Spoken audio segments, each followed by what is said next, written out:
I'm old, Sam. How on earth do I learn Arabic? Assalamu alaikum everybody, and a very warm welcome to episode 5 of the Sam Martin Burr Show. Hope you guys have had an absolutely amazing week and looking forward to the rest of the weekend. So this is a show where I answer your questions about learning the Arabic language, try to give lots of examples and really go deep on a particular topic to answer your questions in full for you. Although I will go into depth and I will share some experiences with this episode, I want to keep it quite brief inshallah, because I'd actually like to make it a bit of a resource that you guys as students, especially if you're more mature, that you can actually send to your teacher and you can kind of agree on some of the things that I say or disagree on some of the things that I say. Yeah, because that might be quite interesting kind of way to go forward. It might be a good resource so that you and a teacher might be on the same page. Because, you know, I think there are some specific things about teaching somebody who's maturer and also being a student yourself if you're maturer. There's some other implications in having had a longer life experience, of having experienced so many things, having been a long time since you were in school as well. Like I guess when you're in your 20s and stuff, like you're still more familiar with school, or even when you're in your 30s, it wasn't that long since you were in university and stuff as well for a lot of people. So that there are some implications and some things to bear in mind when teaching more mature students. Okay, so firstly I'd like to share that I've taught many older students, right? Like especially the students who did my exclusive program when I was running it.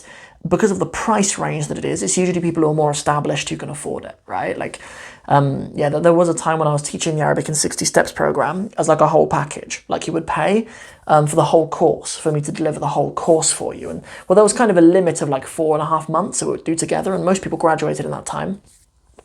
And among those, 3 of the students that we took were over the age of 40. One was sort of mid-40s, and the other 2 were in their 50s as well. And yeah, so there are certainly some things that I experienced from that I'd like to share, inshallah, for other more mature students, and also those of you guys who are teachers and are teaching more mature students. So the first thing is, look, we need to be a bit more positive, right? Like, it's just a quick note. Like, being old, like, it has some implications, but it doesn't render people, like, useless or incapable of acquiring new things. Like, in fact, when I was in Palestine, I know a man who was in his late 60s who memorized the whole Quran in his 60s. He memorized 600 pages of Arabic in his 60s, right? So with the right positivity, with the right outlook, you know, learning a language that you are actually passionate about and you really want to achieve should be a breeze for you, inshallah. So the first thing that I'd say is, in your learning and in the teaching as well, this is a message for both the teacher and the student. You need to build on current knowledge of the student. Okay, like the current knowledge that the student has and is bringing to the table is the strongest knowledge they're probably ever going to have in their lives, right? Like most knowledge, from my experience, that people have into their 40s, 50s, and 60s, the strongest foundation of knowledge they have is stuff they learn earlier, right? So in learning Arabic, it needs to build on things they already know. So for example, a student of mine, Sushants Indian, but his English is just phenomenal, right? And like his education of the English language is like admittedly better than most people living in the UK, raised in the UK. Like his command of English grammar is just phenomenal, right? So like I've always experienced that he will grasp things like you know, the concept of case, for example, in Arabic. When I give examples from English grammar, like he's really well versed in English grammar, and like he obviously learnt that when he was at school in India and stuff. Like he that's really firm knowledge for him. And even like he's a speaker of Urdu as well.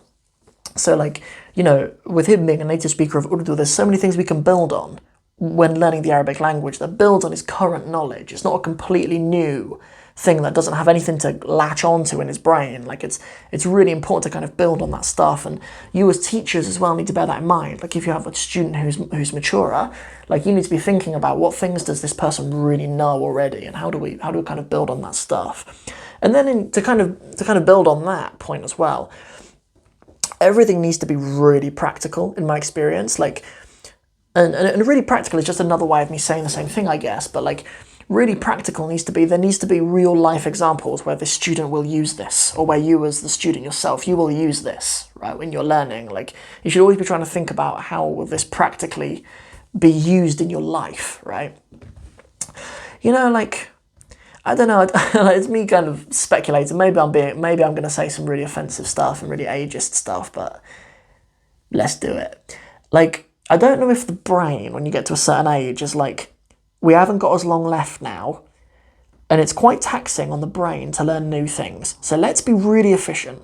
The stuff I'm not going to use, don't worry about it. The stuff I am going to use, perhaps for my survival, we need to learn it, right? Like, I don't know if an aged brain or a more mature brain has that kind of decision making in its head, and thus things need to be very practical, right? Like, I think it'll be a real challenge for somebody in their 50s, 60s, 70s, even 80s and above, like, to be memorizing very abstract concepts of nahu and sarf, of like a grammar and morphology, right? Like, I think it needs to be really applied, right? Like, when you're younger, like, there is a tradition in, like, especially Islamic studies, to memorize al-Ajurumiyya, Alfiyyat ibn Malik, like these like long works of Arabic grammar that are very like they're kind of abstract, really. Like, they demonstrate a rule, right?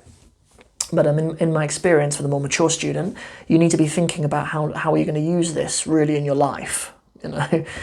So that's definitely what I'd say. And then to even build on that even further, a lot of it is reps and sets, right? Simply put, reps and sets. You need to practice a lot, right? Like, to bring it out of the abstract and into something that you'll really use, and to convince your brain it's something you're really going to use, right? Like, you need to be letting your brain know this is part of our life now.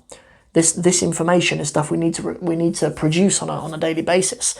And I think it's wise when you have mature students, or as a mature student yourself, to just lengthen out your expectations of how long you think it will take to learn Arabic, because you may need longer for your brain to accept that this is part of the routine now. Like, if you become a bit more set in, not necessarily set in your ways, like you're not open to things, but if you become more used to, like, you've come this far with the knowledge you've already got, right? So it may take a little bit more time to convince your brain that this is knowledge that you really need, and it's not knowledge that we just need to learn in the lesson so Sam stops telling me off and, we'll forget it after the lesson or whatever, right? So that's what I'd say. And for another student, huge shout out to Majida as well. See, like, Majida, she's another student, a mature student that I've taught, and like, she's an Arab though. Like, she's half Yemeni, and her Amiyya is really strong. So like, it's important in our lessons to have always been building on her knowledge of Amiyya. So she was in a position of strength then, but it's not as much of a position of strength as you might think, because when students know Arabic and they're Arabs and stuff, that obviously they're Arabs. Like, I'm not telling Arabs what their language is and stuff, but like, if we're learning standard Arabic, sometimes it can be harder to sort of unlearn stuff you've really been taught. So you need to kind of frame your lessons as building on what you know rather than changing what you know. So sometimes that can be hard, because there's some things in Arabic which are like, you really need to change that, but you should change the thought process around that, and use terminology like building on what you know rather than just changing and reprogramming what you know. For Majida, I certainly find that to be the case. And then in some cases, referring back to what I was saying about positivity, there are some students, like one who graduated recently, came into the program in our welcome interview that I've recorded actually with him. When in the welcome interview with all of these students, I asked them, like, what are your biggest challenges? And my dream was to kind of have them telling me what their biggest challenges were, and then at the end of the program, me telling them that we've overcome those challenges, right? And so that was why I worded those questions. And with one, he was actually saying that his age was a big challenge for him, right? He's in his 40s, right? So he's not an old guy, like, he's in his 40s, like, he's still active and everything, and frankly, he's in better shape than most of us. Mashallah. So, like, but with one, like, he has that in his head, but he's an immense linguist, mashallah. Like, I've had him in groups with other very young students, and they've said, like, man, how does one learn this stuff? So sometimes, like, be positive, inshallah, is my point in this. Like, don't think that because you've got a certain age when you fill out application forms and stuff, because there's a certain age you write down, a certain date of birth, like, don't necessarily commit yourself to thinking that that's how your brain operates, because you should think positively about your ability, because it might be the case that you're actually more talented than all of our 25-year-olds who've got on the roster. so that may well be the case. This has been a relatively short episode, I think, but I think that's plenty for today, so we'll call it a day there, inshallah. And episode 6, actually, I believe I already have planned. So Yeah, good. Episode 6, so next Saturday, inshallah, will be a question which I asked for many years, but was actually put to me recently. So I thought, man, we're going to turn that into an episode. How can introverts practice speaking Arabic more? So I'm not sure how much I buy into the introvert-extrovert dichotomy, right? But I certainly, in all the personality tests that I do, I'm very introverted. And even in my life, like my friends would tell me like I'm a very introverted person. And I've really struggled with this because, because sometimes I don't have lots of conversations even in English. Like I don't have like a massive, like flourishing social life where I go and put myself in loads of conversations. So when I come to a situation where I need to do that in another language, that's been a real challenge for me in my journey. So we're going to talk about that a lot in our next episode next Saturday. So last thing I'll round off with, all of you guys, if you want to get more involved in what I do, support the project, help us put out more information, and also to get the best access to the best of all the work that I do, you can go and get access to whatever you like on Patreon as well. We have contribution levels from £3 a month to £120 a month, depending on whether you want to just get some extra bonus resources every month or you actually want private one-on-one lessons with me. I'm running private one-on-one lessons up until February of 2022. Beyond that, I'm going to have a little think about it and see if it's practical, inshallah. And we maybe have to shake up some of the contribution levels, but that's how it's running at the moment and will be for the next 6 months or so. So, hopefully see some of you guys inside of the Patreon community. And that's everything for now. Assalamu alaikum wa rahmatullahi wa barakatuhu.